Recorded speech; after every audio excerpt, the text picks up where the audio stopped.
Well, let me welcome our friends and colleagues from Morocco here to the Benjamin Franklin room on the 8th floor of the State Department for this very important first session of the U.S.-Morocco Strategic Dialogue. Before I begin to address the significance of this strategic dialogue and the next step in our long relations with Morocco, I want to say a few words about the events unfolding in the world today. We are closely watching what is happening in Yemen and elsewhere, and we certainly hope and expect that there will be steps taken to avoid violence and prevent the escalation of protests into violence. I also want to take a moment to address the video circulating on the internet that has led to these protests in a number of countries. Let me state very clearly, and I hope it is obvious, that the United States government had absolutely nothing to do with this video. We absolutely reject its content and message. America's commitment to religious tolerance goes back to the very beginning of our nation. And as you know, we are home to people of all religions, many of whom came to this country seeking the right to exercise their own religion, including, of course, millions of Muslims. And we have the greatest respect for people of faith. To us, to me personally, this video is disgusting and reprehensible. It appears to have a deeply cynical purpose to denigrate a great religion and to provoke rage. But as I said yesterday, there is no justification, none at all, for responding to this video with violence. We condemn the violence that has resulted in the strongest terms, and we greatly appreciate that many Muslims in the United States and around the world have spoken out on this issue. Violence, we believe, has no place in religion and is no way to honor religion. Islam, like other religions, respects the fundamental dignity of human beings, and it is a violation of that fundamental dignity to wage attacks on innocents. As long as there are those who are willing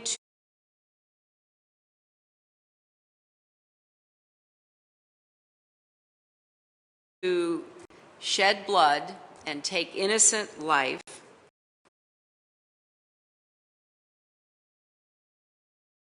name of religion, the name of God, the world will never know a true and lasting peace.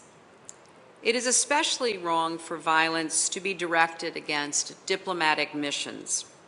These are places whose very purpose is peaceful, to promote better understanding across countries and cultures. All governments have a responsibility to protect those spaces and people.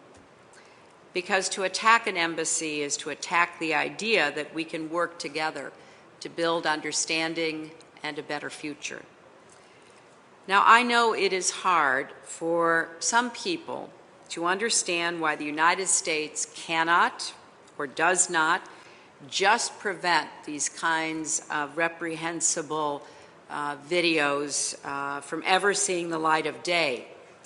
Now, I would note that in today's world, with today's technologies, that is impossible.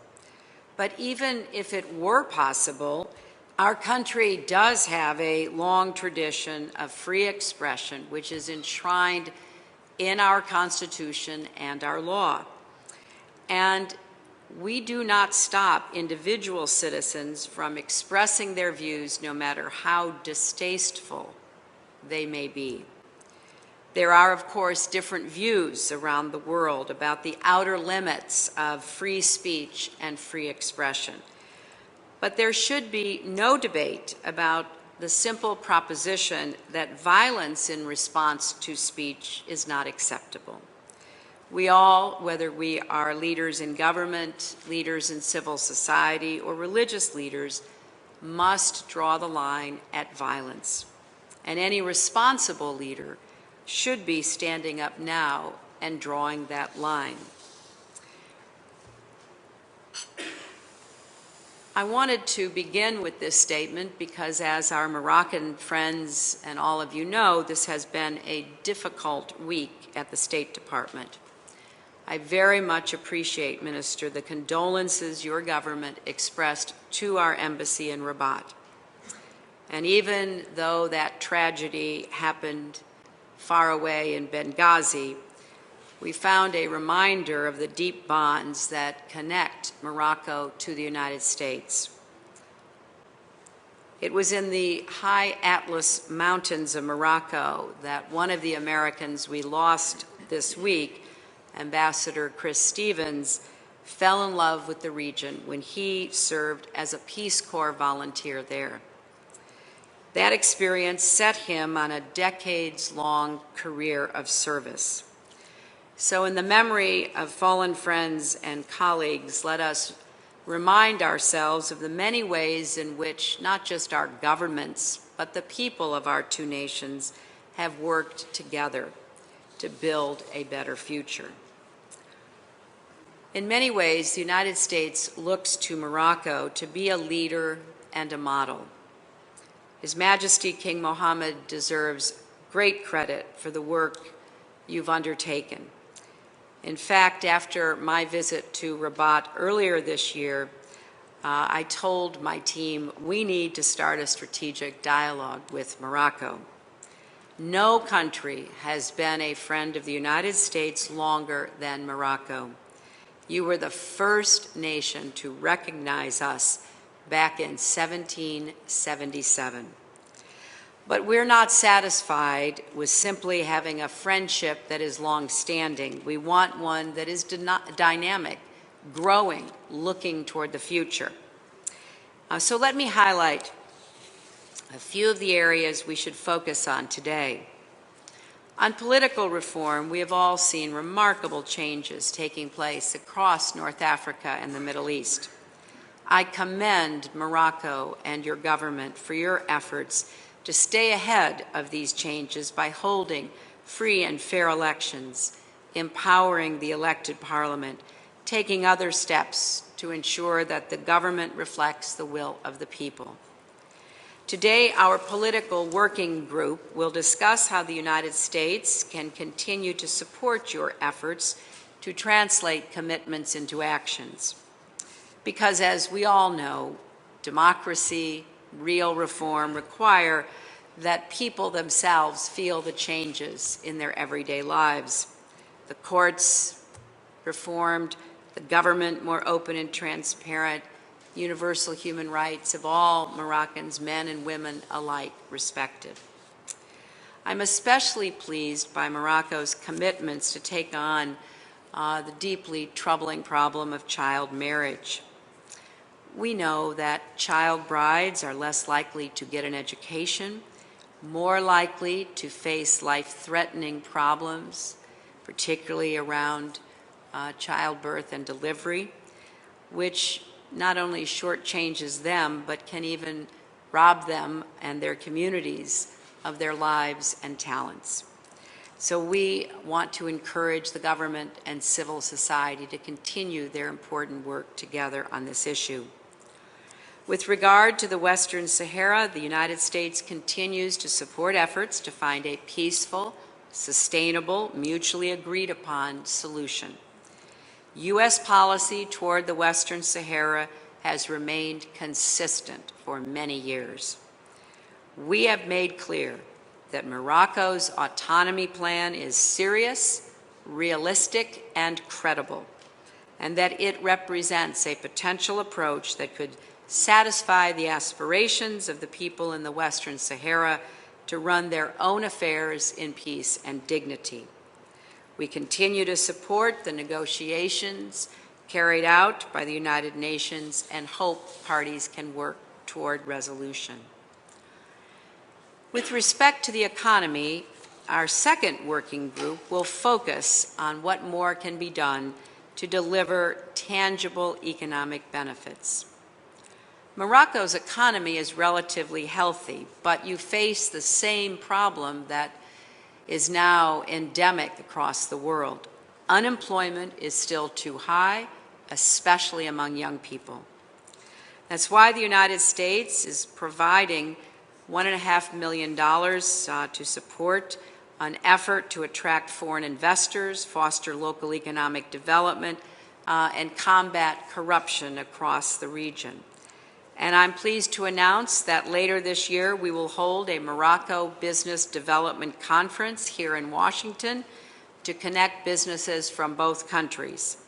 Today, we should discuss ways to build on all of these efforts by increasing bilateral trade, a particular goal of mine, since so much trade from Morocco goes to Europe. I'd like to increase the amount of trade coming to the United States, and also to improve economic integration across North Africa, which could greatly benefit Morocco because of Morocco's stability and Morocco's very strong economic foundation. The greater integration there is, the greater the benefits for Moroccans. Third, the attack in Benghazi this week reminds us that security remains a vital issue.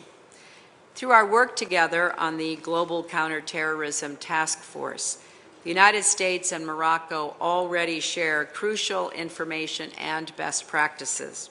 And I thank Morocco for hosting a Global Counterterrorism Task Force workshop on threats in the South Atlantic next month. We are also collaborating through USAID, the Peace Corps, and other agencies to help provide Moroccan youth with alternatives to criminal and extremist organizations. And so we are partnering to help strengthen Morocco's criminal justice system and law enforcement. There will be a lot to discuss in the meeting today. And let me add, the United States greatly appreciates the constructive role Morocco is playing on the UN Security Council, especially your support for the effort to end the violence and bloodshed in Syria and help to usher in a new democratic future for that country. I commend Morocco for offering to host the next ministerial meeting of the Friends of the Syrian People, and we look forward to continuing to work closely together as close partners even after your term on the Security Council has ended. Finally, our education and cultural ties are reason for much celebration. This year marks the 30th anniversary of our official program to facilitate academic exchanges and other bonds between us. There are more than 5,000 Moroccan alumni of these programs. 2 are with us today, Dr. Benjoulen and Dr. Wawicha, and we thank them.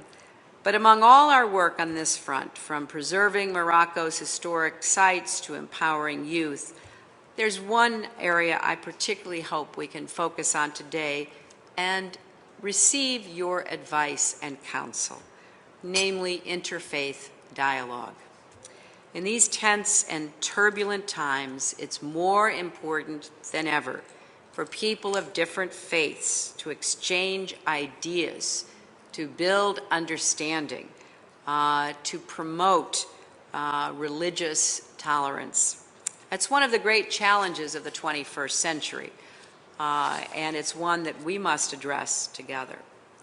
So we have a lot of work to do, Minister, but our friendship runs long and deep, And as the treaty our nations signed in 1786 says, and I quote, "Trusting in God, it will remain permanent."